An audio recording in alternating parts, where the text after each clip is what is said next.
मैं एक दिन मथुरा से ट्रेन में बैठा और जैसे ही अपने कंपार्टमेंट में अपने डिब्बे में अंदर घुसा तो मुझे एक बूढ़ी महिला के रोने की आवाज आई। जोर जोर से कोई रो रहा था। मुझे लगा शायद कोई बात हुई, कोई विवाद हुआ होगा, तो मैंने ज्यादा ध्यान दिया नहीं। जो ट्रेन थी वो स्टेशन छोड़ चुकी थी, हॉर्न बज चुका था, ट्रेन रवाना हो चुकी थी। लगभग 10 मिनट बीत गए थे, लेकिन वो आवाज जो थी रोने की वो चुप नहीं हो रही थी। तो मुझे लगा कि जाकर के देखना चाहिए क्या बात हुई, ऐसा क्या विवाद हो गया, कोई छुपी नहीं हो रहा। जा करके देखा तो दरवाजे के पास में एक बूढ़ी अम्मा बैठी हुई थी और रोए जा रही थी।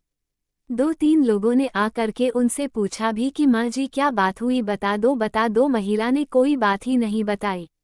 जिन्होंने कहानी लिखी वो कहते हैं कि मैंने जा करके कोशिश की, मैया क्या हो गया, आप बताओ तो सही, बात तो बताओ। वो माताजी कुछ बता ही नहीं रही थी। मैं उनके पास ही बैठ गया और 5-10 मिनट तक उनसे जिद करता रहा कि बताओ बताओ क्या बात है। तो उन्होंने अपने झोले में अपने बैग में से एक लिफाफा निकाल करके मेरे हाथ में रख दिया और कहने लगी कि खुद ही देख लो। मैंने उस लिफाफे को खोला तो उसमें 4 पड़े थे, 200 रुपए थे और एक कागज था जिसमें से इत्र की महक आ रही थी। मैंने पूछा माँ जी ये क्या है? तो वो रोने लगी और फिर रोते रोते बताने लगी कि मैं वृंदावन बिहारी जी के मंदिर गई थी दर्शन करने के लिए, बहुत देर तक लाइन में लगी रही, फिर मेरा नंबर आया तो मैंने प्रणाम किया, 200 रुपए दिए। उधर से मुझे सिर्फ एक पेड़ मिला तो मैं जिद पर अड़ गई। उनसे कहने लगी पंडित जी से कि मैंने 200 रुपए दिए हैं, मुझे 2 पेड़े चाहिए। उन्होंने मुझे मना कर दिया कि चलो चलो आगे चलो, बहुत भीड़ है। मैं जिद करती रही, उन्होंने मेरी एक ना सुनी।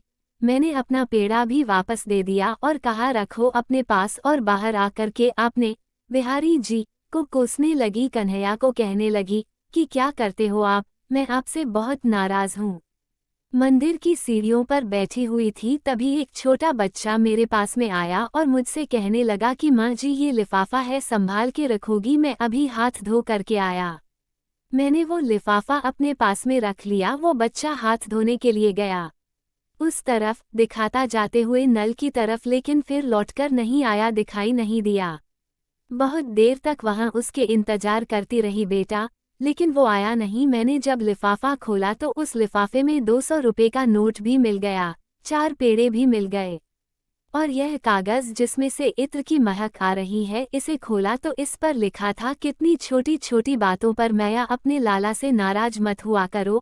बहुत छोटी सी कहानी जिसका सार यह समझाता है कि अगर आपने सच्चे हृदय से उनकी भक्ति की है, सच्चे हृदय से उनका नाम लिया है, तो उनकी कृपा अवश्य बरसेगी। और जैसा मैंने शुरुआत में कहा कि अगर आपका भरोसा उन पर है तो न सिर्फ कृपा बरसेगी बल्कि वो आपकी सारथी बन जाएंगे, आपको किसी संकट में परेशान नहीं होने देंगे। अगर कोई संकट आया भी है तो यकीन रखिए, विश्वास रखिए कि वो आएंगे आपकी मदद करने के लिए, आपके सारथी बनकर।